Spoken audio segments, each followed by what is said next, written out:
का। ओके, तो ठीक है, हम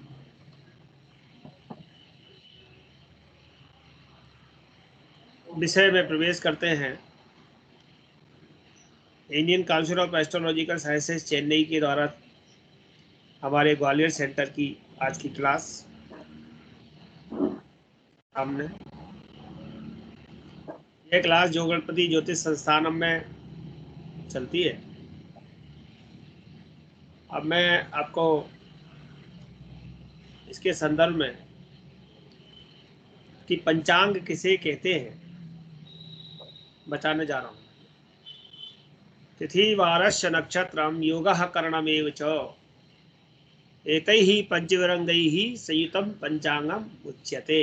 ऐसा एक श्लोक आया है कि तिथि वार नक्षत्र योग करण, ये 5 चीजें जब मिल जाएं, इनका संयुक्त रूप जो होता है वो पंचांग है। दूसरे श्लोक में भी इस बात की कही है, तिथि वासर नक्षत्रे योगः करणमेव च इति पंचांगम आख्यातम व्रत पर्व निर्दर्शकम। या दूसरी बात मैं श्लोक में थोड़ी बात बढ़ाई है कि तिथि वार नक्षत्र योग कर्ण, इन सब से पंचांग ख्याति हुई है ना, पंचांग होता है। और यह पंचांग हमारे व्रत पर्व आदि के निर्देशन को करता है कि कब कौन सी तिथि है, कौन सा व्रत करना है, कौन सा हमें पर्व आचरित करना है। अर्थात पंचांग के जो 5 अंग हैं वो तिथि वार नक्षत्र, ये 5 विभाग हैं। तो ये तो बात हुई कि पंचांग इन्होंने जहाँ लिखा व्रत पर्व निर्देशकम, यानी व्रत और पर्व आदि के लिए, लेकिन ऐसा नहीं है। सूर्य चंद्रार्कौ, तो चंद्रार्कौ प्रत्यक्षम शास्त्रम, चंद्रार्कौ मतलब सूर्य और चंद्र जो है प्रत्यक्ष शास्त्र है। और उसको समझने के लिए पंचांग का जो पहला विषय है वो क्या है, तिथि है। तिथि कितनी होती हैं सभी लोग जानते हैं कि तिथियां 15-15 तिथि दोनों पक्षों में होती है। जैसे कल हम मास तक पहुंच गए थे, तो मास के अंदर आते हैं पक्ष। एक होता है कृष्ण पक्ष, दूसरा होता है शुक्ल पक्ष। जैसे उत्तरायण और दक्षिणायन होते हैं, उसी प्रकार से कृष्ण पक्ष और शुक्ल पक्ष भी प्रकार से कृष्ण पक्ष शुक्ल पक्ष को देखेंगे तो उसमें प्रत्येक पक्ष में 15-15 तिथियां होती हैं। अब तिथि प्रतिपदा से चतुर्दशी तक तो समान नाम रहता है दोनों का। अगर जैसे कि हमारा मास पूर्णिमा के बाद, क्योंकि हमारे उत्तर भारत में पूर्णिमांत मास की गणना है। अब मास भी 2 प्रकार के होंगे। पूर्ण 2 प्रकार के मास माने पूर्णिमांत मास, जिसमें पूर्णिमा को हम अंत मानते हैं, और कृष्ण पक्ष की प्रतिपदा से हमारे नए मास की प्रारंभ हो जाता है। और दूसरा मास है हमारा अमांत मास, यानी अमावस पर उसका समाप्ति होती है और वो प्रतिपदा से फिर नया मास चालू हो जाता है। तो ऐसे पूर्णिमांत मास और अमांत मास 2 तरीके से उनकी गणना चलती है।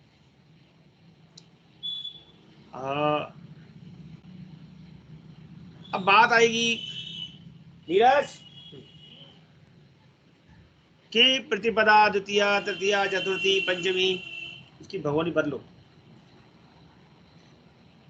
पंचमी षष्ठी सप्तमी अष्टमी नवमी दसवीं एकादशी द्वादशी त्रयोदशी चतुर्दशी पूर्णिमा, यानी कि ये 15 तिथियां हो गई, मतलब फूटी है वो। और प्रतिपदा से अमावस तक फिर 15 तिथि होती है, यानी कि अंतिम तिथि में भेद है। जो कृष्ण पक्ष में आएगी वो अमावस आएगी, और जो शुक्ल पक्ष में आएगी वो पूर्णिमा आएगी। तो पंचांग में कुल मिला के 15 एक पक्ष में, 15 दूसरे पक्ष में, 30 तिथियां होंगी। तो अब ये 30 तिथियों की गणना कहां से चालू होगी? तो ये पूर्णिमांत मास से जब हम चालू करेंगे, अरे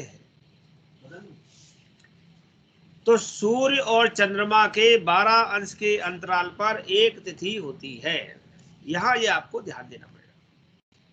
तो सूर्य चंद्रमा का एक अंश माने, अब सूर्य जो है वो 0 डिग्री के हैं और चंद्रमा है वो भी 0 डिग्री के हैं। तो सूर्य और चंद्रमा का जो 0 डिग्री की बात आएगी, वहां पर क्या हो गया, 360 डिग्री 0 डिग्री माने वो अमावस्या का समय है।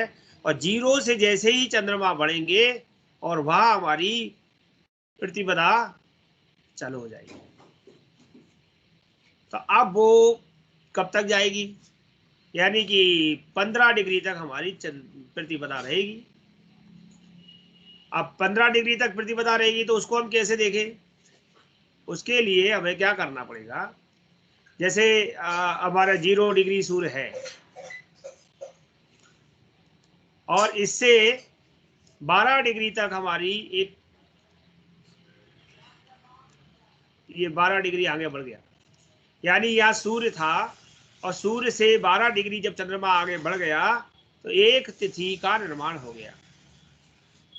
जब सूत्र बनेगा तो सूत्र बनेगा चंद्र के भोगांश माइनस सूर्य के भोगांश, यानी चंद्रमा जितना भूग चुका है, जितनी डिग्री आगे बढ़ चुका है, उसमें से सूर्य की डिग्री को घटाना और 12 का भाग दे देना। तो जैसे ही आप 12 का भाग दे देंगे तो वहां आपकी जो विषय आएगा वो जितनी संख्या में भाग जाएगा उतनी आपकी वहां पर तिथि की गणना होगी। तो ये हमने अभी जैसे देखा कि 0 डिग्री से 12 डिग्री तक हम चले तो प्रतिपदा आ गई। अब इसमें प्लस 12 करेंगे तो कितने हो जाएंगे, हमारे हो जाएंगे 24 डिग्री, क्योंकि ये 0 से 24 पे आ गया। तो अब यह कौन सी तिथि आ गई, द्वितीया। फिर हमने 12 का प्लस कर दिया इसमें तो कितने हो गए, 36 डिग्री। आप 0 से 36 डिग्री में हो गए तो हमारे पास कौन सी डिग्री आ गई, तिथि आ गई, तृतीया। ऐसे जब हम चलते जाएंगे और ये जो हमारा पक्ष चल रहा था, ये शुक्ल पक्ष कृष्ण पक्ष के बाद यानी शुक्ल पक्ष चल रहा है। अब चलते चलते जब चंद्रमा 12 36 48 48 12 48 फिर 60, फिर 60 के बाद क्या होगा 72 और इसके बाद 84 84 और 96 96। अब आप 12 का गुणन पढ़ते जाओ, है ये 2 3 4 5 6 7 8, ये या 96 डिग्री पे 84 से 96 डिग्री पे कौन सी तिथि हो गई, अष्टमी। और ऐसे ही बढ़ते बढ़ते जब हम 180 डिग्री पर पहुंच जाएंगे, यानी चंद्रमा सूर्य से 100 डिग्री 180 डिग्री दूर हो जाएगा, तब क्या हो जाएगी, तब हो जाएगी पूर्णिमा। यानी हमारा शुक्ल पक्ष चल रहा है, अब पूर्णिमा आ गई, 180 डिग्री पर पूर्णिमा हो जाएगी। यानी एक पक्ष जब 0 डिग्री से चालू होगा और वो 180 डिग्री पर पूर्ण हो जाएगा, वो हमारा शुक्ल पक्ष है। तो अब कृष्ण पक्ष कौन सा होगा, शुक्ल पक्ष। अब जब पूर्णिमा के बाद जब हम 12 डिग्री प्लस करेंगे तो ये 12 डिग्री जो प्लस होगी हमारी, ये हो जाएगा 192 192 डिग्री।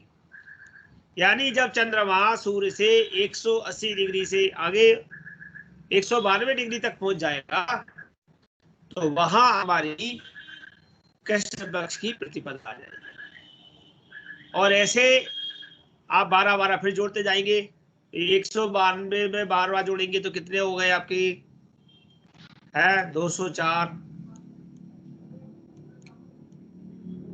204 डिग्री पे कौन सी तिथि हो गई, कृष्ण पक्ष की द्वितीया।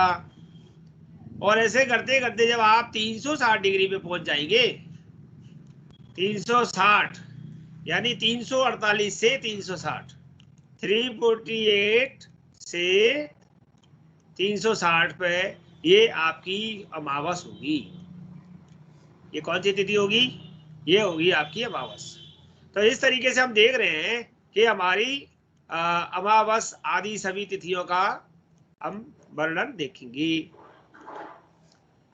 तो प्रतिपदा से लेके अमावस तक हम किस प्रकार से तिथियों को समझें, इसके बारे में आपको यहाँ मालूम होना चाहिए। जैसे आज कौन सी तिथि है, आज एकादशी है।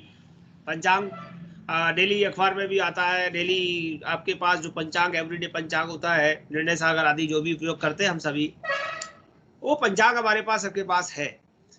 तो उस पंचांग के माध्यम से हम देख लेते हैं कि आज एकादशी है।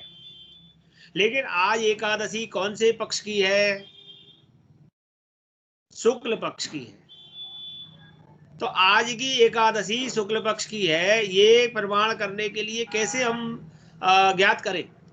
अर्थात हमारा आज का चंद्रमा कितनी डिग्री दूर होगा सूर्य से? सूर्य से 132 डिग्री पर ऊपर होना चाहिए। क्यों? क्योंकि जिस समय अमावस हुई होगी जब वह 0 डिग्री में रहा होगा।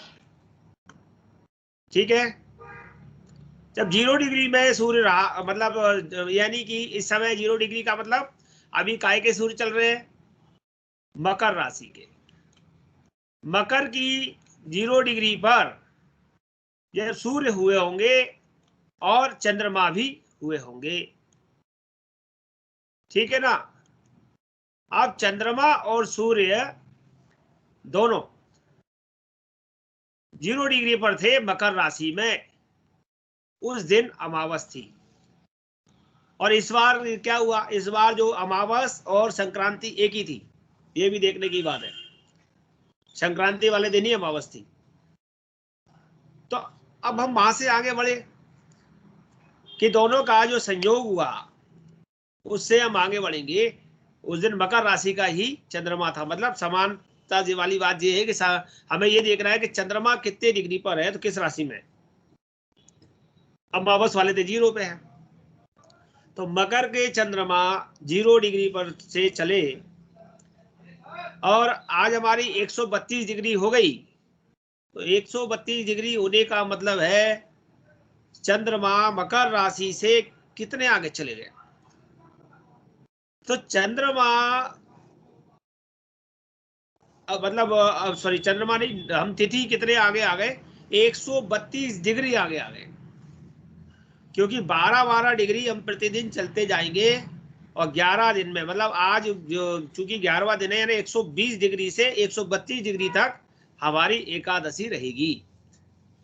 अब कभी कभी सूर्य और चंद्रमा की गति के कारण यहां अंतराल भी आता है। अंतराल क्या आएगा? अंतराल ये होता है कि कभी कभी तिथि क्षय हो जाती है, कभी कभी तिथि वृद्धि हो जाती है। और वो कैसे डिसाइड होता है? वो डिसाइड होता है चंद्रमा की गति के आधार पर। जैसे मैं कल बोल रहा था कि सबकी अपनी चलने की गति है।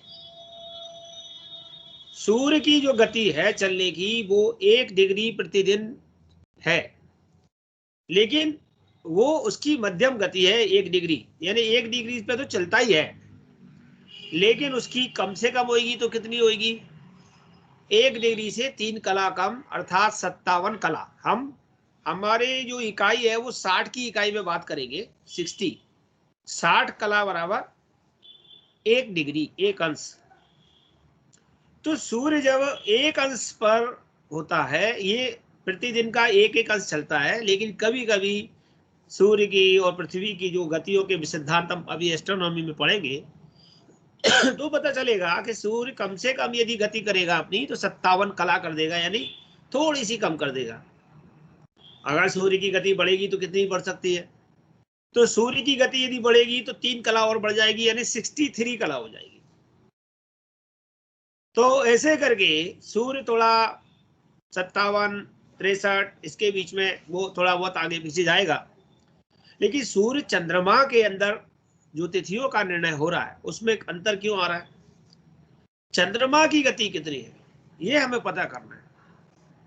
चंद्रमा की मध्यम गति जो है वो एक नक्षत्र में गोचर जिसको कहते हैं, चंद्रमा एक राशि में 2.25 दिन रहता है और एक नक्षत्र में 13 डिग्री 20 मिनट रहता है। यानी चंद्रमा की जो गति होगी वो नक्षत्र के अनुसार होगी, वो दिन के अनुसार नहीं होगी। उसे एक नक्षत्र में गमन करना है। अब नक्षत्र क्या है, नक्षत्र के बारे में अभी मैं आने जाने वाला हूं कि नक्षत्र जो है वो तारे हैं, वो 27 है और उसमें एक 28वां नक्षत्र अभिजित लुप्त नक्षत्र है जो उसके अंदर ही व्याप्त है। हम बात करेंगे कि जो चंद्रमा की गति है वो 13 डिग्री 20 मिनट अर्थात 13 अंश 20 कला है। तो चंद्रमा की डिग्री बढ़ती है, यानी गति बढ़ती है। 13 अंश 20 कला को यदि हम टोटल कला में बात करें तो 13 अंश को हम 60 से इंटू करते हैं तो हमारे होते 780 और प्लस 20 कला जोड़ते हैं तो 800 कला। यानी चंद्रमा की जो गति है वो 800 कला की है। लेकिन ये गति घटती और बढ़ती भी है। जब आप ज्योतिष सिद्धांत को पढ़ने जा रहे हैं तो आपको ये बात भी क्लियर हो जाएगी कि सबसे तेज गति अगर किसी ग्रह की है तो वो है चंद्रमा की, क्योंकि 800 कला की गति से चलने वाला और कोई ग्रह नहीं है। और सबसे कम गति है, सबसे धीरे चलने वाली गति है 3 कला, तो वो है शनि की। हम कहा 800 कला कहा 3 कला, बहुत अंतर है। इसलिए शनि का नाम शनै शनै है, चंद्रमा का नाम मन की तरह चलने वाला। जैसे हमारा मन अभी बैठा तो यहाँ पर है क्लास में, लेकिन अचानक कहीं और पहुंच गया, तो मन की गति और चंद्रमा की गति, इसलिए चंद्रमा मनसो जात ऐसा कहा गया। तो ये बढ़ती कितनी है? चंद्रमा की गति में यदि वृद्धि आएगी तो वो 15.5 अंश हो जाएगी, यानी 13-20 से वो 15.5 तक जा सकता है। और अगर उसकी कम होगी तो कितनी होगी? तो चंद्रमा की गति कम जो होगी तो वो 11.5 अंश तक हो सकती है। अब देखिए कितना डिफरेंस है, 11.5 15.5, यानी 4 अंश का इसके अंदर प्रतिदिन जो विकलन होता है, विचलन होता है, मतलब वो 4 अंश का जो विचलन है वो तो बड़ा व्यवस्था को बिगाड़ देता है, बिल्कुल बिगाड़ देता है।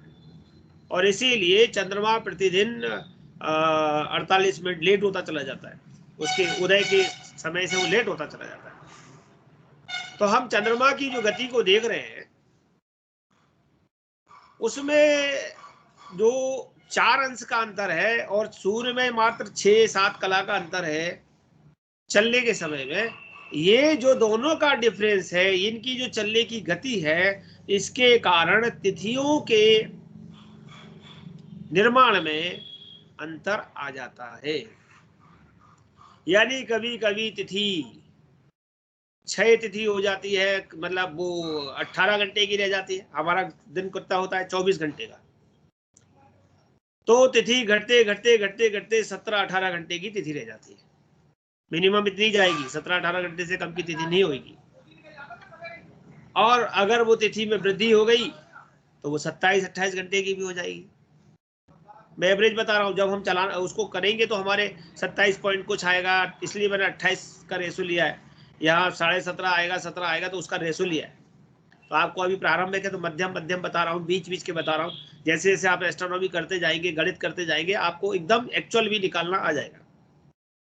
प्रारंभ में इतना जानना जरूरी है कि तिथि घटती भी है, तिथि बढ़ती भी है, और इसी कारण क्षय तिथि और वृद्धि तिथि के कारण महीने छोटे बड़े हो जाते हैं।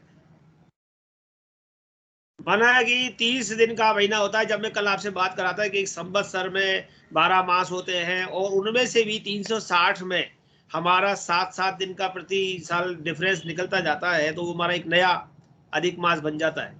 वो कारण यही है, ये सूर्य और चंद्रमा की गति के कारण जो तिथियों का निर्धारण होता है, जैसा जैसा सूत्र का है वैसा एक्चुअल लगता नहीं है। 12 अंश का अंतर जो है वो दोनों की गति पर भी निर्भर करता है। अगर दोनों की ड्यूरेशन ज्यादा है तो वो 12 अंश के अनुसार वो तिथि बढ़ गई, 12 अंश से ऊपर निकल गई, और अगर वो दोनों का ड्यूरेशन घटता है तो वो 12 अंश से कम रह गई। यानी एक तिथि भी पूरी तरह से 12 अंश की नहीं होती।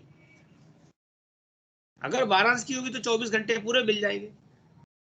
तिथि 18 घंटे की भी है, तिथि 27 घंटे की भी है। तो इन दोनों विषय को समझने के लिए हमने क्या करना है, हमें एक सामान्य रूप से तो ये समझना है कि चंद्र के भूगांश माइनस सूर्य के भूगांश डिवाइडेड बाई 12, 30 तिथियां। लेकिन इसके बावजूद भी क्षय तिथि और वृद्धि तिथि का ध्यान रखना है। मन में प्रश्न तो उठेगा, ये क्षय तिथि क्या है, वृद्धि तिथि क्या है? क्षय तिथि वह है जो एक भी सूर्योदय को न देखे, अर्थात आज सूर्योदय में नहीं आई और कल के सूर्योदय में व्याप्त नहीं रहेगी, वह क्षय तिथि होगी। मान लीजिए कि आज एकादशी, मैं आज है नहीं ऐसा, लेकिन मैं उदाहरण दे रहा हूं। मान लीजिए आज एकादशी सुबह 8 बजे तक है और द्वादशी लग गई, और कल सूर्योदय 7 बजे होगा, उससे पहले द्वादशी मतलब समाप्त होकर त्रयोदशी लग गई। इसका मतलब द्वादशी ने ना तो आज का सूर्योदय देखा है और ना ही द्वादशी ने कल का सूर्योदय देखना है, इसीलिए द्वादशी को क्षय माना जाएगा। तो क्षय की परिभाषा ये हुई कि जो तिथि एक भी सूर्योदय को न देखे वह क्षय तिथि कहलाएगी। अब दूसरी बात, वृद्धि तिथि। वृद्धि तिथि क्या?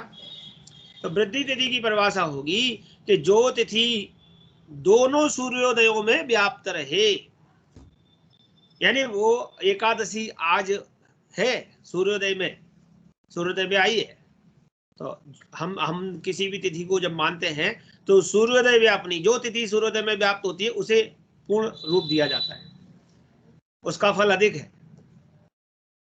तो सूर्योदय में आज एकादशी, और यदि कल भी एकादशी सूर्योदय में है तो इसको वृद्धि तिथि कहेंगे। केवल एकादशी नहीं, सभी तिथियों के लिए।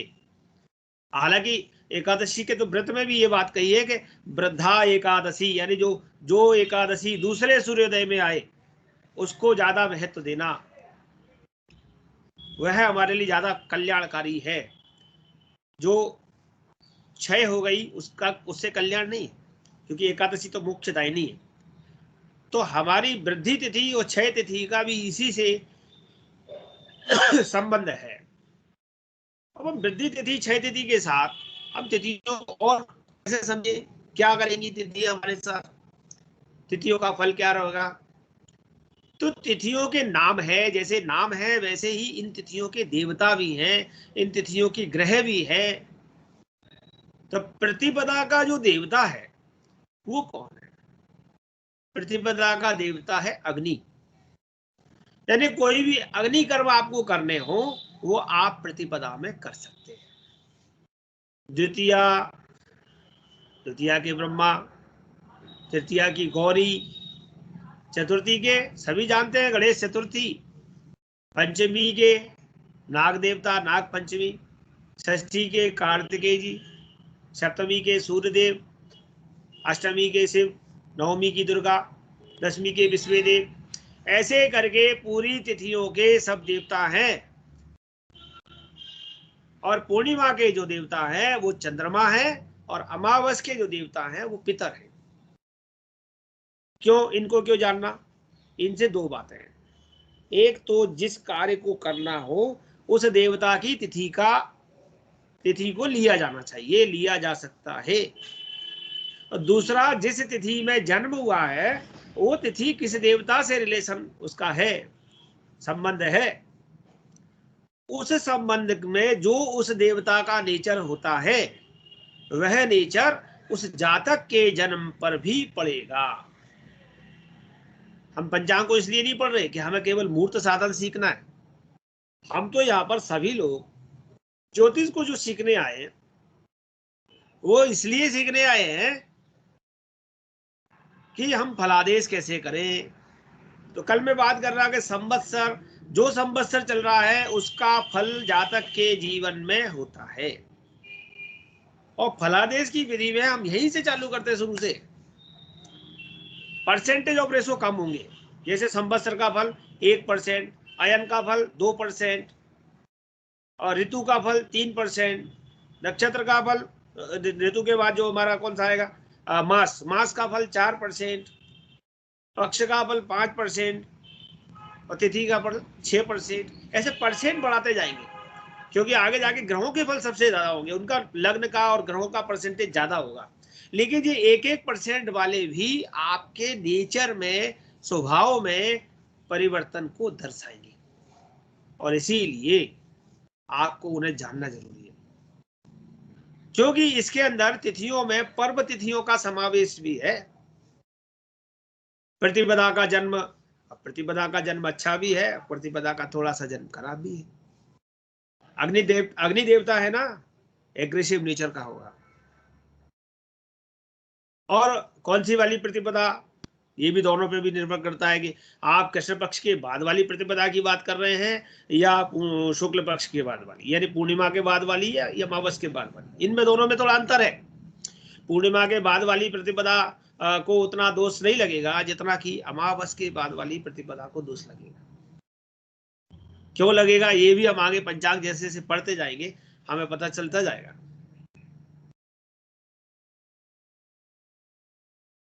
ऐसा कहा गया कि पूनों की परवाह भली और मावस की दौच। ये छोटे छोटे हमारे कोटेशन हैं जो हमारे घरों में और ब्राह्मण द्वारा, पंडित जी द्वारा बोले जाते हैं कि पूनों की परवाह भली, पूनों की परवाह ले सकते हैं, अच्छी होती है, पर मावस की दौच यानी अमावस की प्रतिपदा नहीं लेना। अमावस के बाद जो प्रतिपदा आए उसे छोड़ो। आप जब छोटे छोटे घाघ भंडरी का भी प्रयोग करोगे तो आपको ज्योतिष में बहुत सी ऐसी चीजें छोटी छोटी कोटेशन से मिल जाएंगी। हर 3.5 तिथि के बाद लगभग जो एक संधि आएगी वो भी आपको बताएगी कि ये जो इस समय है 3.5 तिथि, यानी तृतीया चतुर्थी के समावेश में, सप्तमी अष्टमी के योग में, एकादशी, दशमी एकादशी के योग में, और चतुर्दशी और अमावस के योग में, चतुर्दशी और पूर्णिमा के योग में, ये एक खराब समय होगा। इनमें यदि किसी का जन्म है कहीं ना कहीं कोई दोष आएगा, 100% आएगा। उसको निकालने का समय बताऊंगा मैं, तरीका बताऊंगा। और इसके अलावा अष्टमी और अमावस, चतुर्दशी, कृष्ण चतुर्दशी और अमावस का तो विशेष दोष होगा। और इसलिए हमारे शास्त्रों में ग्रह शांति के जो प्रकरण हैं, शांति सार, शांति विधान जितने भी है, उनमें चतुर्दशी शांति का विधान भी है। कृष्ण चतुर्दशी शांति, यानी किसी जातक का जन्म कृष्ण चतुर्दशी में हुआ है तो उसकी शांति का विधान है, क्योंकि वह सबसे ज्यादा कठोर, जातक के लिए बहुत खराब समय होता है उसमें जन्म। उसके अंदर पंचांग के बहुत सारे ऐसे तत्व होते हैं जो उसके जीवन में, उसके प्रोग्रेस में बाधक बनते हैं। और कृष्ण चतुर्दशी के बाद अमावस, जिसको कहेंगे दर्श शांति, उसका नाम जो शास्त्र में दिया होगा वो दिया होगा दर्श शांति के नाम से। दर्श शांति यानी अमावस की शांति। मेरी एक क्लास पिछली थी, उसमें भी मैंने इसको विस्तार से बताया था। तो वो दर्श शांति भी आवश्यक है। मास शांति, कौन सा मास ऐसा है जिस मास में जन्म लेने से उसकी शांति कराना अनिवार्य, तो वो मास है कार्तिक मास। कार्तिक शांति का विधान है। अब बताइए, कभी आपके सामने शायद ही कोई वर्णन किया हो किसी ने, मैं नहीं कहता कि नहीं किया होगा, क्योंकि जो जो विद्वान है वो अंगुली गण्य हैं, जो शास्त्र को जानने वाले लोग हैं वो अंगुली गण्य हैं, मतलब उनको उंगलियों पे गिना जा सकता है। बाकी शास्त्रकार और शास्त्र को बताने वाले बहुत सारे हैं, लेकिन वो उसकी गहराई को नहीं बता पाते। तो कार्तिक मास में जन्म हुआ है तो कार्तिक शांति, अमावस में जन्म हुआ है तो दर्श शांति, कृष्ण चतुर्दशी में हुआ है तो चतुर्दशी शांति। शांति, किसी शांति का मतलब क्या है? शांति का मतलब यह है कि किसी भी परेशानी को बढ़ने से पहले ही शांत कर दिया जाए। जब हमारे यहाँ कोरोना आया था तो मोदी जी ने इस बात पे बहुत बड़ी बात कही थी। उन्होंने कहा रोग यदि आ रहा है तो तुरंत उसको उसी समय रोक दिया जाए, अन्यथा वो आगे जाके बहुत ज्यादा विशाल रूप धारण कर लेता है। उसी प्रकार से जन्म के समय नक्षत्र आदि, तिथि नक्षत्र आदि के योग यदि खराब हैं और उनको अगर जन्म के समय पर जो समय बताया गया उतने समय में यदि शांत नहीं किया गया तो वो आगे जीवन में बहुत विशाल रूप धारण कर लेते हैं। और उसके बाद फिर लोग जातक चक्कर लगाते रहते हैं कि पंडित जी मेरी कुंडली में क्या लिखा है, और फिर वो ये भी कहते हैं कि अब इसकी शांति हो सकती है क्या।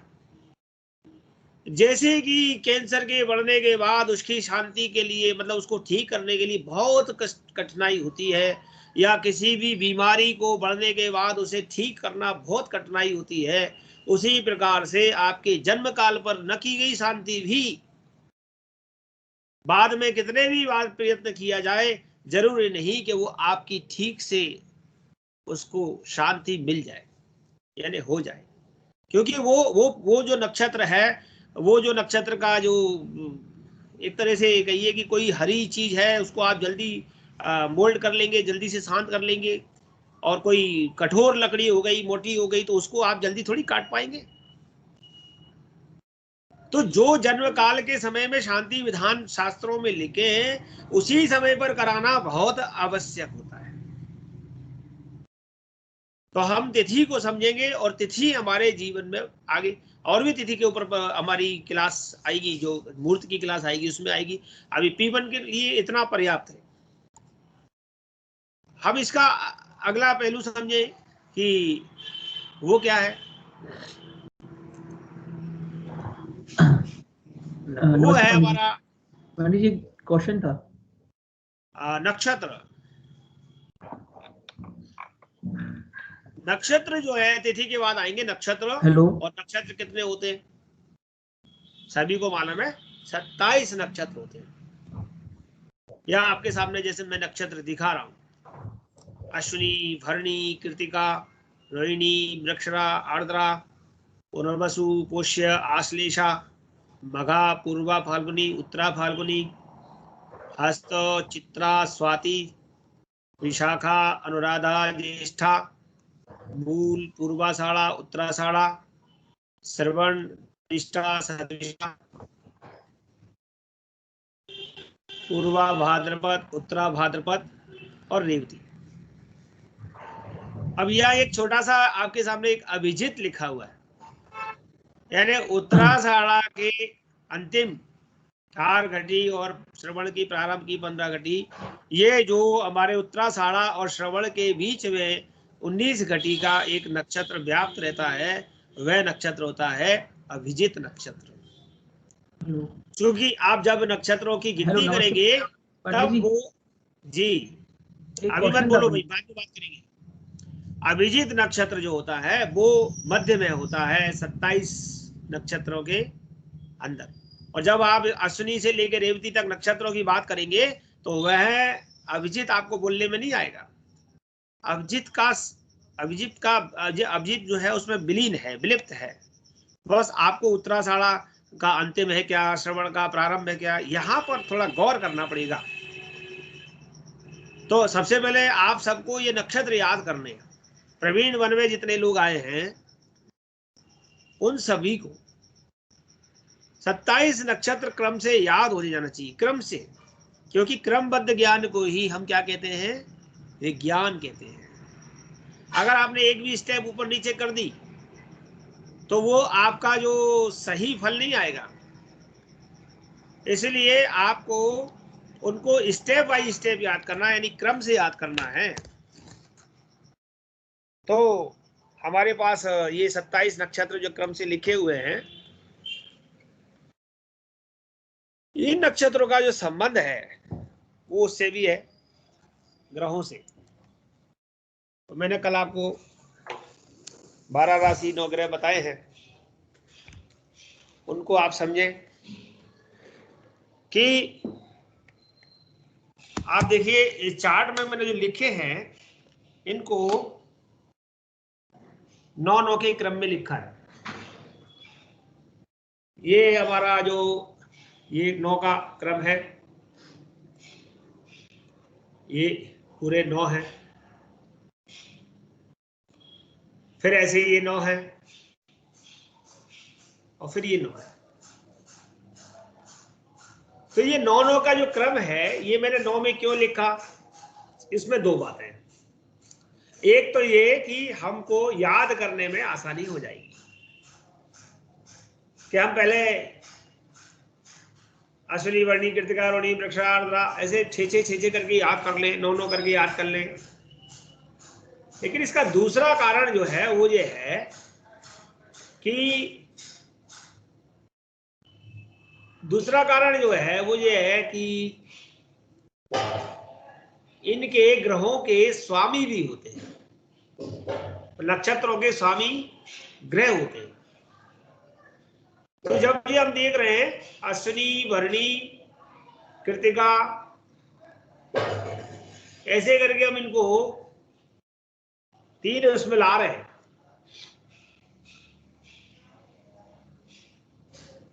लेकिन जब हम इनको नक्षत्रों ग्रहों के आधार पर रखेंगे तो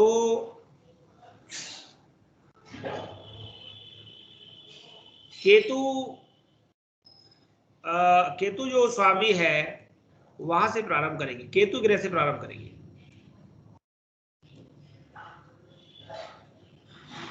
अश्विनी के स्वामी बनेंगे केतु और भरणी के स्वामी शुक्र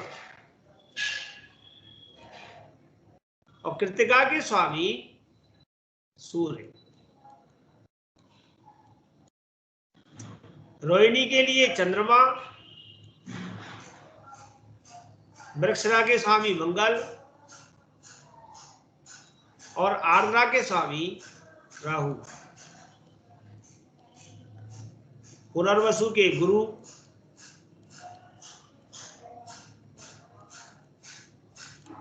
और पुष्य के शनि और आश्लेषा के बुध।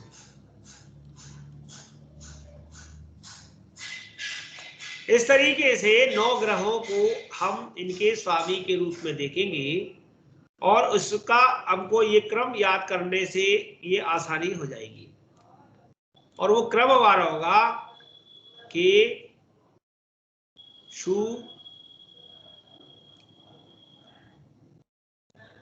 आ कहेंगे तो सूर्य को कहेंगे, सूर्य को सूर्य का पर्यायवाची नाम है आदित्य। फिर चंद्रमा, मंगल भो, मंगल को हम भौम भी कहते हैं, तो हम यहां पर भौम के रूप में देखें। और यहाँ यदि हम सूर्य को हम आदित्य के रूप में पढ़ेंगे तो ज्यादा अच्छा होगा। तो हम सूत्र यहाँ पर अपना आदित्य के रूप में लिखते हैं।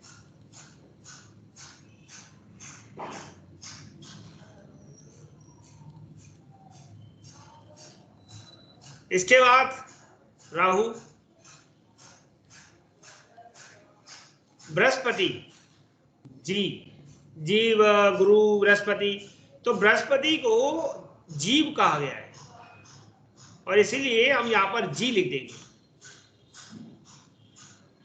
और बृहस्पति के बाद हमारा ग्रह है शनि और इसके बाद ग्रह है हमारा बुध। तो हम लिखेंगे गु। तो सूत्र क्या बन गया, के सु आचम भू राजी शु, ये इनका क्रम बन जाएगा। के सु आचम भू राजी शु, इस क्रम में हम इनको ग्रहों के साथ देखेंगे। अब मैंने बताया कि नक्षत्र कितने हैं, 27। तो 27 नक्षत्र यदि आप क्रम से याद कर लेते हो तो आपको फायदा ये मिलेगा कि जब भी आपका कोई नक्षत्र है और उसका स्वामी कौन है ये जानना है, तो आपको नक्षत्र का नंबर मालूम होना चाहिए कि वो कितने नंबर का नक्षत्र है। यदि नक्षत्र का नंबर 15 है तो हम उसे 9 से भाग दे देंगे, क्योंकि हमारे ग्रह कितने हैं? 9। तो 15 में 9 का भाग गया तो कितने बचे? 4। तो 1 2 3 4 5 6 7 8 9 10 11 12 13 14 15।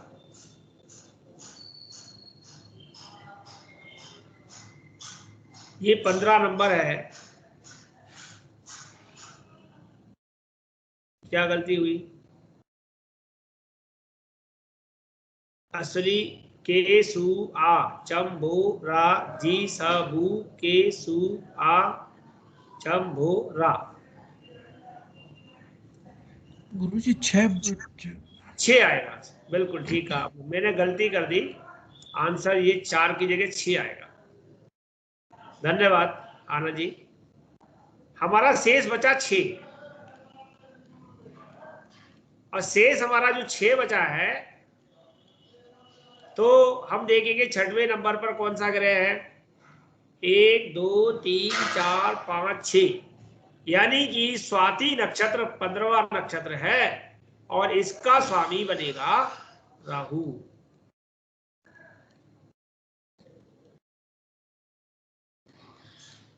तो स्वाति नक्षत्र का स्वामी कौन हो गया? राहु। इस तरीके से हम 27 नक्षत्रों के स्वामियों को याद भी कर सकते हैं या गणना करके भी पता कर सकते हैं, लेकिन मूल बात वही आएगी कि हमें 27 नक्षत्र याद होने चाहिए। अब हम दूसरे रूप में पढ़े इनको। वो दूसरा रूप क्या है? दूसरा रूप है हमारी राशियां। हमारी राशियां कितनी है? 12। तो 12 राशि में जब हम इनका संयोग करके देखेंगे तो हमें पता चलेगा कि अश्विनी भरणी कृतिका मेघपालम मेष, यानी कि अब आपको ये कैसे निकालेंगे मेष। तो यहां आपको एक चीज और समझनी है कि नक्षत्र के 4 पैर होते हैं।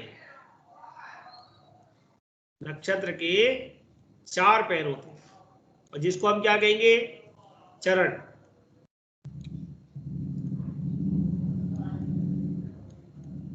चार चरण होते हैं। नक्षत्र के 4 चरण होते हैं। मैंने अभी बताया कि चंद्रमा एक नक्षत्र में गोचर करता है तो वो 13 डिग्री 20 मिनट होता है। एक नक्षत्र का मान कितना होता है? 13 डिग्री 20 मिनट, 20 कला। अब 13 डिग्री 20 कला को अगर हम ये 4 चरण बताया गया है नक्षत्र का, इससे अगर डिवीजन करते हैं तो हमारा आंसर क्या आना चाहिए? 3 डिग्री और 20 कला, यानी कि एक नक्षत्र जो है हमारा वो 3 डिग्री 20 कला का होगा। क्या? सॉरी, एक चरण जो है वो 3 डिग्री 20 कला का होगा।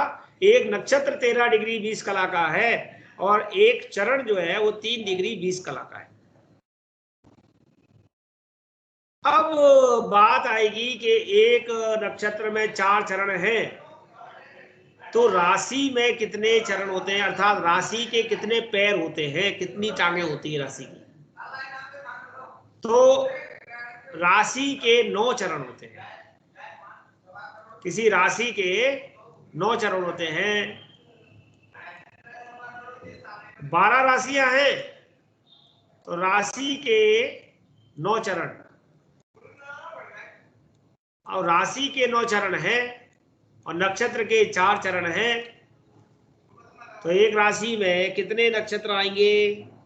इसका समायोग हम यहां से कर लेंगे कि इसके अंदर 4 हैं, ये हमने अभी पढ़ा कि एक नक्षत्र में 4 हैं, और इसके अंदर भी 4 है, तो 4 और 4 हो गए 8, और इसके अंदर भी 4 है, लेकिन हम इसको 1 + 3 कर देंगे, क्योंकि हमारे इसके जो हमारे वो हैं, ये 4 4 और ये 1, टोटल 9 मिला करके हमारी राशि हो जाएगी 20। ऐसे करके एक राशि में हमारे 9 चरण हो जाएंगे, यानी अश्विनी पूरा मेष राशि में जाएंगे, भरणी पूरे मेष राशि में जाएंगे, कृतिका का केवल एक ही चरण मेष राशि में जाएगा। तो ये बाकी का जो कृतिका है वो किस में जाएगा? बाकी का कृतिका हमारा दूसरा वाला जो राशि है, यानी दूसरी राशि कौन सी होनी चाहिए, वो आपको मालूम है, दूसरी राशि वृषभ। तो दूसरी राशि जो हमारी वृषभ है, उसमें हम 9 चरण इसके लिए भी इकट्ठे करेंगे। तो 3 तो हमें कृतिका से मिलेंगे और 4 हमें रोहिणी से मिलेंगे, तो कितने हो गए? 3 और 4 7। अब मृगशिरा के जो है उनको हम 2 भागों में बांट लेंगे, 2-2, क्योंकि हर राशि के 2 होते हैं, ये बात तो हमें मालूम है। तो हम क्या कर रहे हैं कि अब वो कृतिका के जो 2 चरण हैं उनको हम उसमें बांट रहे हैं।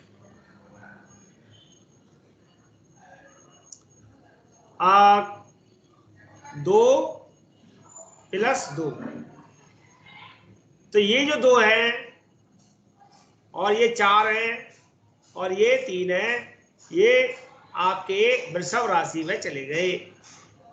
इस तरीके से राशियों में नक्षत्रों का समावेश हो जाएगा, यानी कि जो 27 नक्षत्र हैं वो 12 राशियों में डिवीजन हो जाएंगे, बढ़ जाएंगे।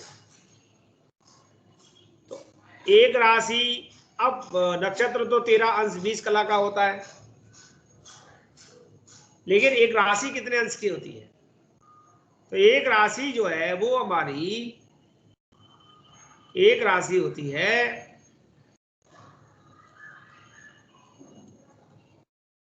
एक राशि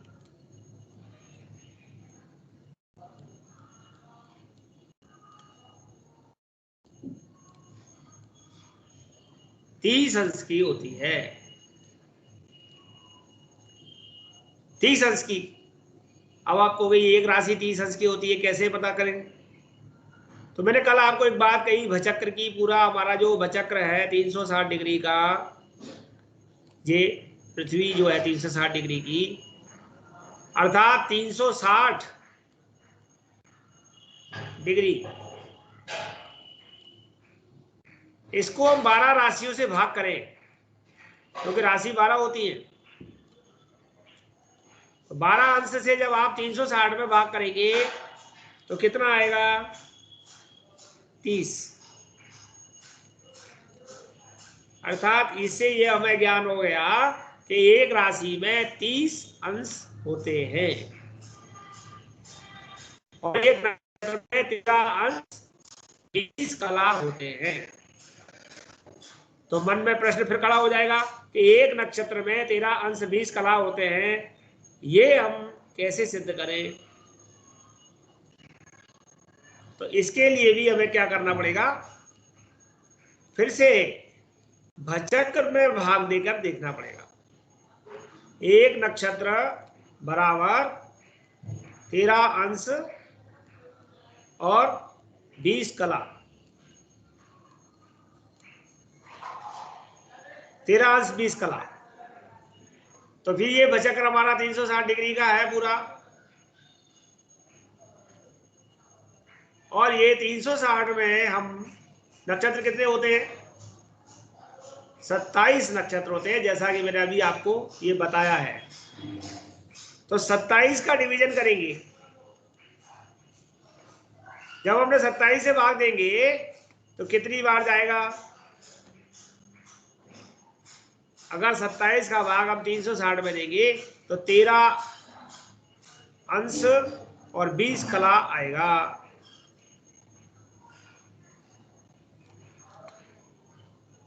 इसको और अच्छे से समझने के लिए मैं आपको बताऊं।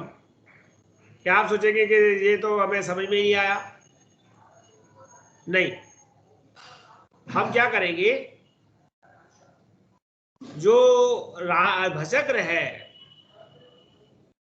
360 डिग्री,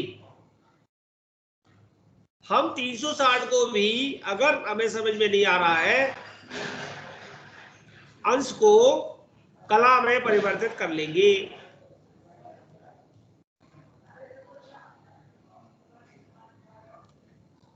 तीन सौ 360 डिग्री इंटू 60,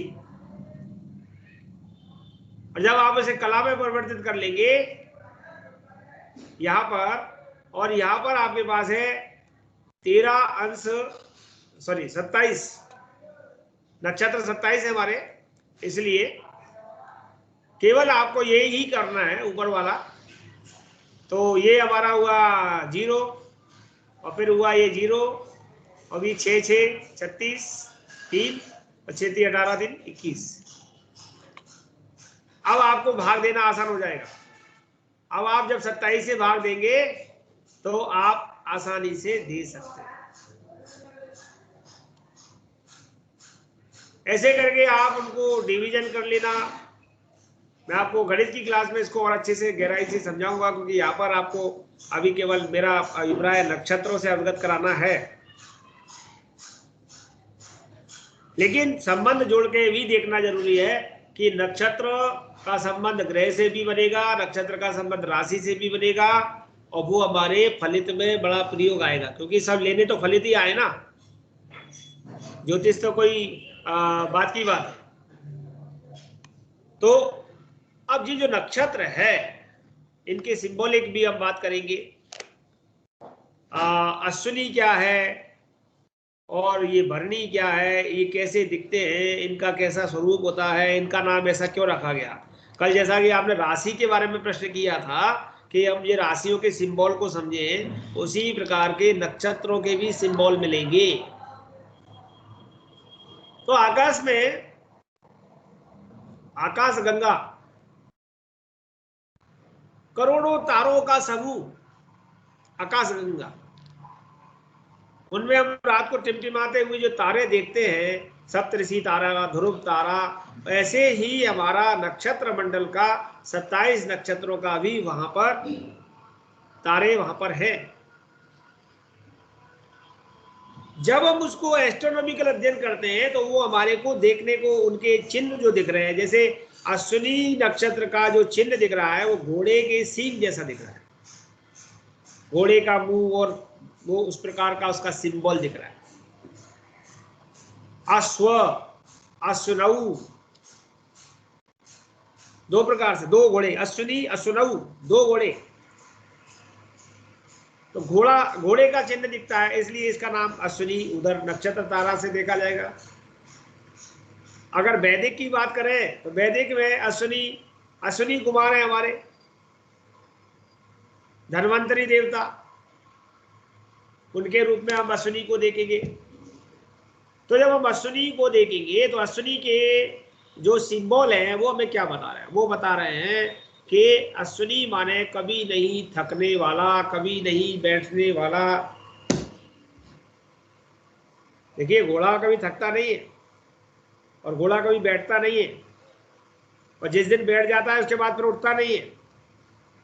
घोड़ा खड़े खड़े ही अपनी सारी क्रियाएं करता है, खाना, सोना, जाना, जो भी करना है। और ऐसे ही अश्विनी कुमार की बात करेंगे तो अश्विनी कुमार तो आयुर्वेद के, हमारे जो आयुर्वेद है, जितना भी हमारा धन्वंतरी जी जो है, तो चिकित्सा पूरा उनसे भरा हुआ है। छोटी डेफिनेशन में अभी समझ रहे हैं। तो ये क्या बताएगा, ये जातक के अंदर इस प्रकार के नैसर्गिक गुण बताएगा कि अश्विनी वाला यानी कि बहुत ज्यादा ऊर्जावान, सदैव खड़ा रहने से तात्पर्य है कि कोई भी कार्य उसे दिया जाए तो वो तुरंत उसके लिए चल देगा, वो रुकेगा नहीं। क्योंकि उसे बैठना पसंद नहीं है। वो तो हमारा मानव स्वभाव है कि हम बैठेंगे भी सोएंगे भी, लेकिन अश्विनी नक्षत्र का सिंबल उसके अंदर है। जिसका नक्षत्र सुनिए आप उसे देखना जो और क्या बात है, इधर उधर नहीं देखने वाला, अपनी दिशा में चलने वाला। घोड़े के दोनों तरफ वो भी बांध दिया जाता है पट्टा आंखों के पास, जिससे कि वो इधर उधर देखे ही नहीं, सीधा अपनी दिशा में चलने वाला। यानी कि ये दिशाहीन कम होगा, मेहनती बहुत होगा, ईमानदारी से काम करने वाला, अश्विनी को अच्छा कहा गया। हालांकि अश्विनी में मूल पड़ेंगे, वो जड़ है, वो विषय मूल के अंतर्गत हम समझेंगे कि उसके अंदर खराबी क्या है। वह चिकित्सक हो सकता है, वह मेडिसिन में, औषधि में, एमआर आदि में अगर नक्षत्र के आधार पर जाए तो इस क्षेत्र में जा सकता है। दवा व्यापार में क्या हम वैदिक भी समझेंगे और हम एस्ट्रोनॉमिकल सिंबल से भी उसके फल को निकालने की चेष्टा करते हैं, क्योंकि जितने भी हमारे नक्षत्रों के ऊपर पुस्तकें हैं उनमें दोनों तरह से ऋषियों ने और हमारे शोधकर्ताओं ने अपना अपना विचार दिया है और उसको लोगों के ऊपर इम्प्लीमेंट करके देखा है। तो 27 नक्षत्रों को इस प्रकार से समझना पड़ेगा।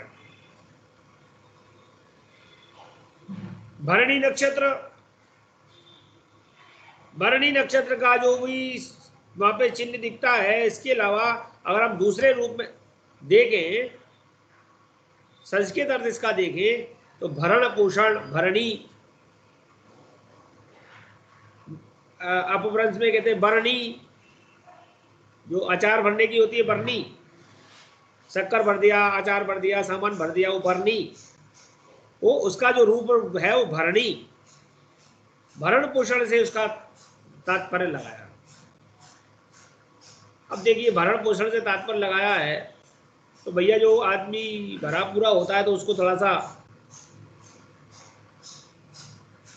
मद भी होता है, अरे मेरे पास तो सब है,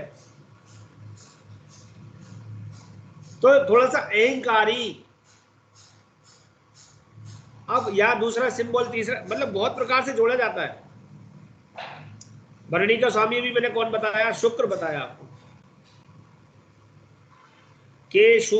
भरणी का स्वामी शुक्र है, शुक्र के पास तो लग्जरी है, शुक्र का तो इंद्र का, लक्ष्मी का संबंध है।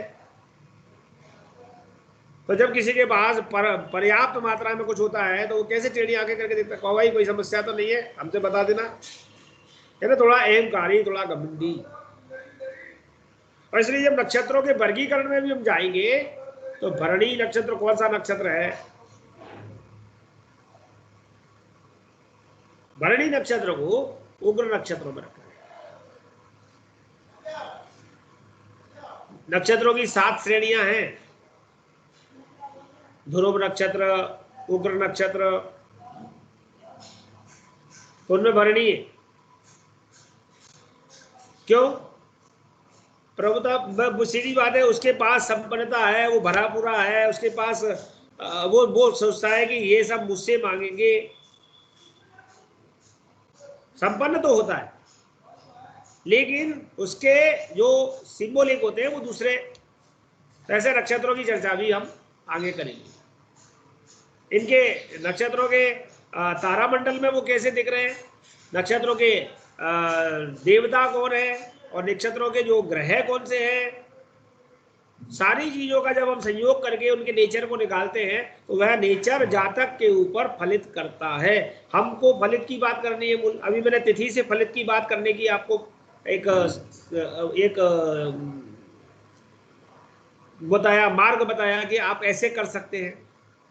नक्षत्र से भी फलित करने के लिए ये सब बता रहा हूं कि आप नक्षत्र का नेचर उस पर डालेंगे, और नक्षत्र का नेचर कभी एक नहीं मिलेगा। नक्षत्र का नेचर आपको तारामंडल से भी लेना पड़ेगा, नक्षत्र का नेचर आपको नक्षत्र के स्वामी ग्रह से भी लेना पड़ेगा, और नक्षत्र का नेचर नक्षत्र के देवता से भी लेना पड़ेगा।